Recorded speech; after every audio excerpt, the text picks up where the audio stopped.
عمومی طور پہ جب ولی کا ذکر آئے تو اس کے ساتھ کرامت کا تصور ساتھ جڑا ہوا ہوتا ہے، لیکن یہ بات ذہن میں رکھیں کہ یہ ولی کو اللہ کی طرف سے دیا گیا اعزاز تو ہے، لیکن یہ ولی کی علامات سے نہیں ہے۔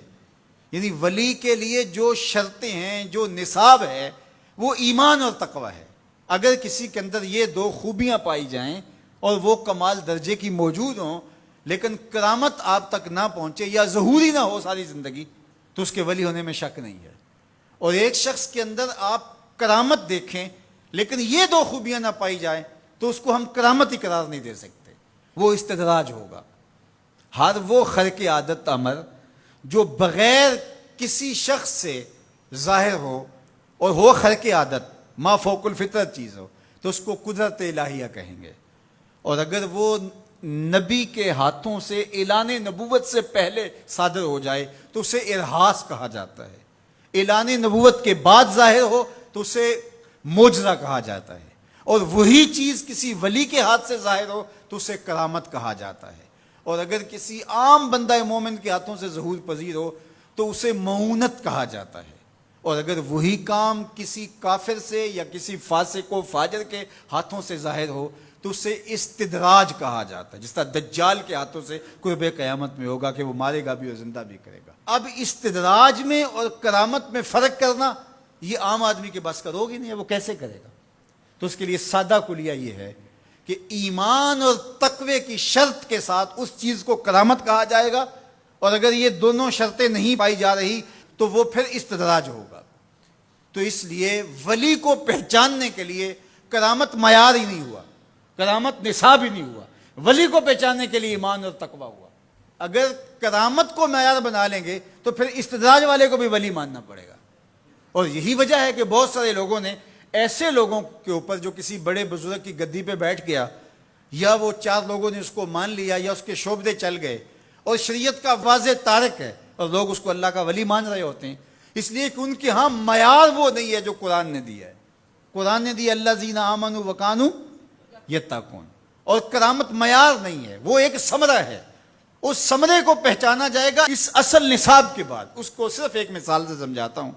حضرت داتا گنج بخش علی حجویری علیہ الرحمہ نے کشف المعجوب میں یہ واقعہ لکھا ہے۔ کہتے ہیں کہ شیخ علی الخواص ایک بہت بڑے بزرگ تھے، وہ سفر پہ جا رہے تھے اور صاحب حال تھے، باکمال تھے، واقعتاً اللہ کے ولی تھے۔ ایک شخص آیا اور ہانپتا کامتا ان کے پاس آ کے رکا، کہا آپ شیخ علی الخواص ہیں؟ فرمایا ہاں۔ تو کہا کہ میں لمبا سفر کر کے آیا ہوں اور آپ کی صحبت میں کچھ دن گزارنا چاہتا ہوں، تو آپ مجھے اپنی صحبت کے شرف سے محروم نہ رکھیے۔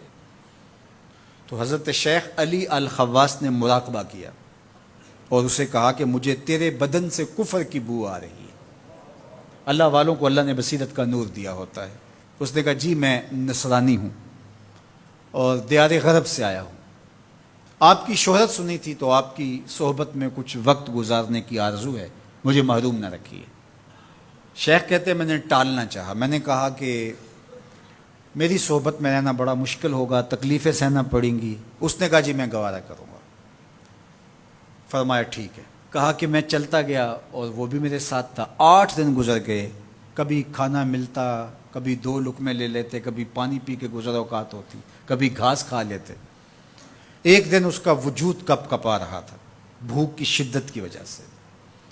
اس نے مجھے کہا شیخ آپ اللہ کے بندے ہیں، میں نے عہد تو کیا تھا کہ کوئی آپ سے مطالبہ نہ کر پاؤں، لیکن اب میری سخت جواب دے گئی، تو آپ اللہ کے مقرب ہیں، تو اللہ کے اس قرب کی وجہ سے اس سے دعا کیجئے تو وہ میرے اور آپ کے کھانے کا انتظام کر دے۔ کہتے ہیں کہ میں اس کی حالت کو دیکھ کر کے سجدہ ریز ہو گیا اور اللہ کی بارگاہ میں نے یہ دعا کی مالک اس کافر کے سامنے رسوا نہ کرنا۔ کہا جب میں نے سر اٹھایا تو آسمان سے ایک طبق اترا جس کے اوپر 2 پیالے شربت کے تھے اور 2 روٹیاں تھیں، تو میں نے ایک پیالہ اور ایک روٹی اس کو دے دی اور ایک خود لے لی اور پھر سفر شروع ہو گیا۔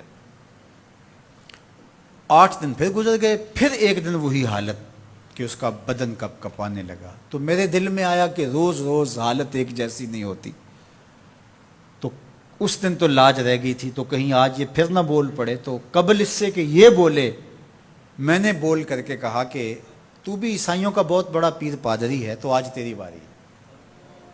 تو کہتے ہیں جب میں نے اس کو کہا تو اس نے بھی سجدے میں سر رکھ دیا، اور میں دل ہی دل میں سوچا کہ اس کا سجدہ ریز ہونا کیا معنی رکھتا ہے جب ایمان ہی نہیں ہے۔ تھوڑی دیر کے بعد جب اس نے سر اٹھایا تو آسمان سے بھی طبق اترا، جس پر 4 پیالے شربت کے اور 4 روٹیاں تھیں۔ اس نے 2 روٹیاں اور 2 پیالے میری طرف بڑھائے، اور 2 پیالے اور 2 روٹیاں اپنی طرف کر لی، اور کہا کہ کل یا شیخ کھائیے۔ میں نے کہا میں نہیں کھاؤں گا، اس لیے کہ کرامت ہو نہیں سکتی، اور استدراج کا کھانا جو ہے وہ میں کھا نہیں سکتا، چونکہ تم کافر ہو تو میں استدراج کا کھانا کھاؤں تو یہ نہیں ہو سکتا۔ تو اس نے کہا کل یا شیخ، شیخ کھائیے اور میری طرف سے 2 مبارکیں وصول کیجیے۔ میں حیران ہوا، میں نے کہا کیا مبارکیں؟